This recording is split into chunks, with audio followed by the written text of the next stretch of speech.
Proverb 13.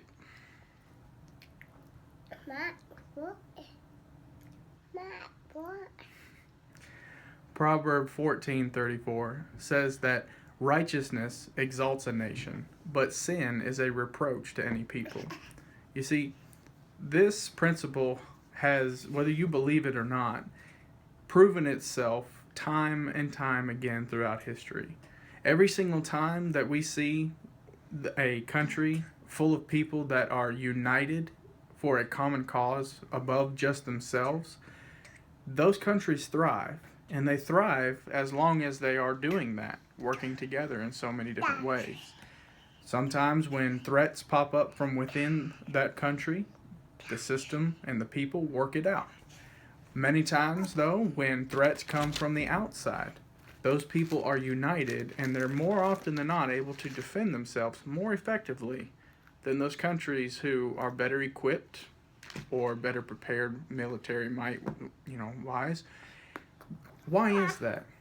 Because when a lot of people are working together towards a common cause, they're not stealing from each other, they're not lying to one another, they're not sinning against each other as often as countries who are full of people just out for themselves are full of.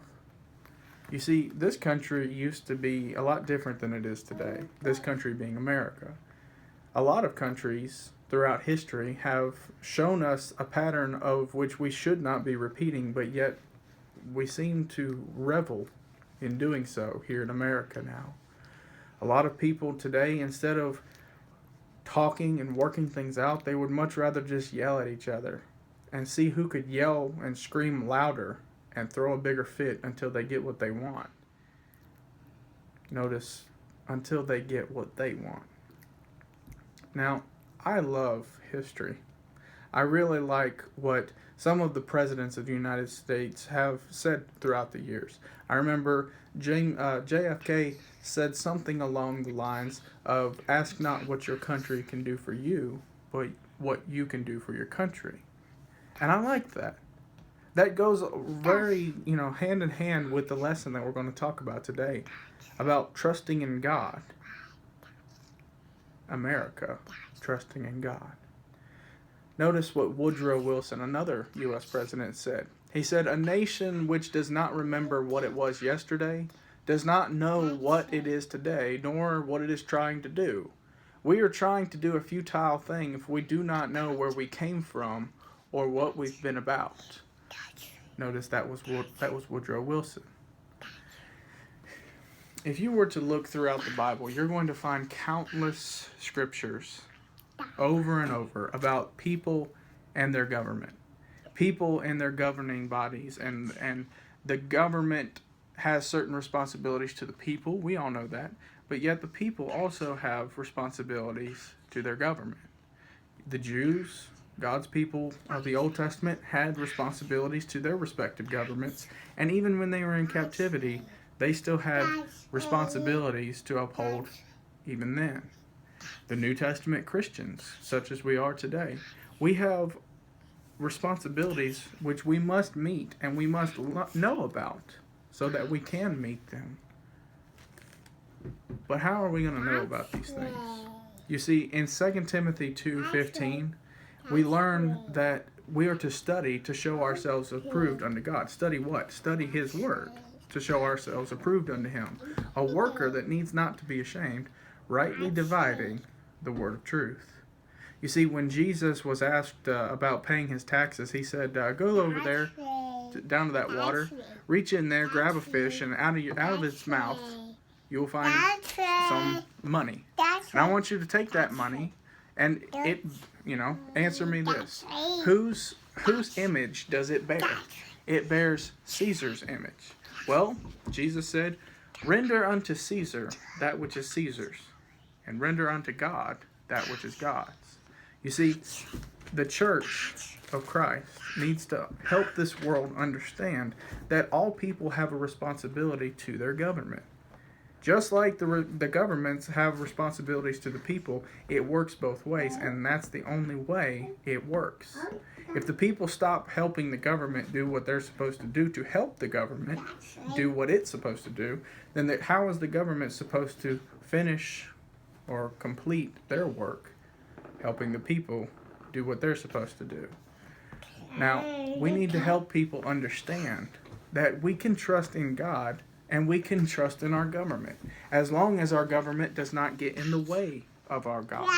You see, if they pass a law that requires us to do something that is contradictory to God's law, then we need to understand that we need to go with what the Bible says instead of what our country says. But that does not necessarily mean that we have to always be at odds or in contention with our government or with the people who serve our government or who are under our government. We can all coexist even though we don't get along. And I hope that we can start helping people realize that sooner rather than later. Because this country needs God. God has blessed this country so much, whether you believe it or not. The answers, you look through history and you look around still today, the answers are everywhere.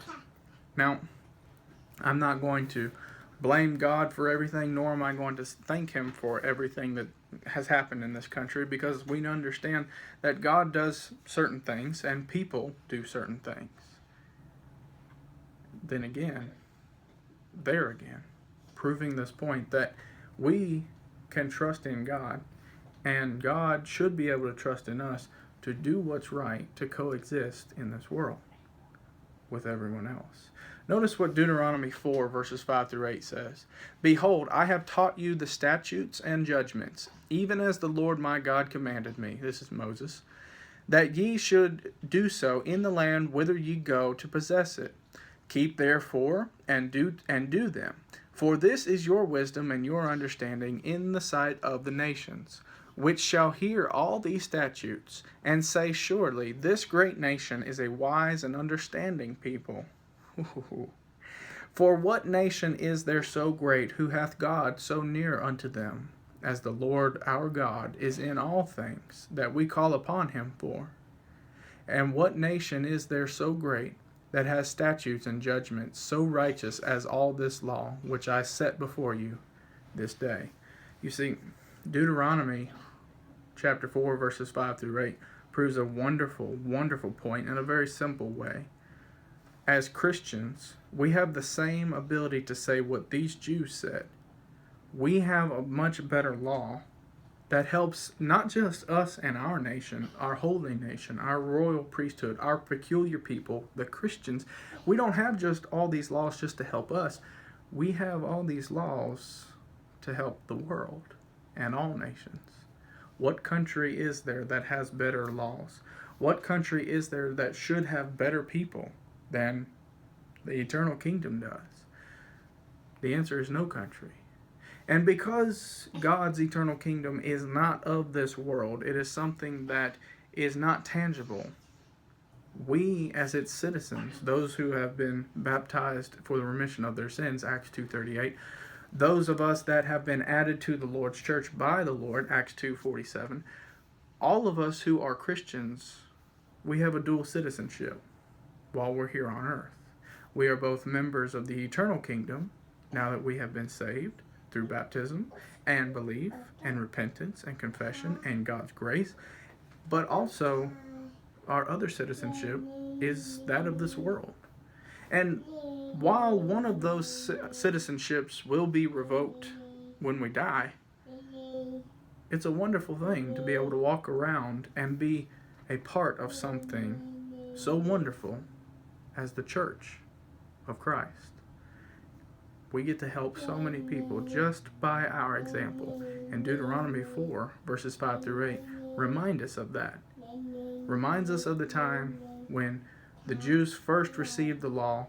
And this, in Deuteronomy, is the second repeating of that same first law. But they're being taught again because it's new generations, and they hadn't heard it for a while, maybe, in its entirety.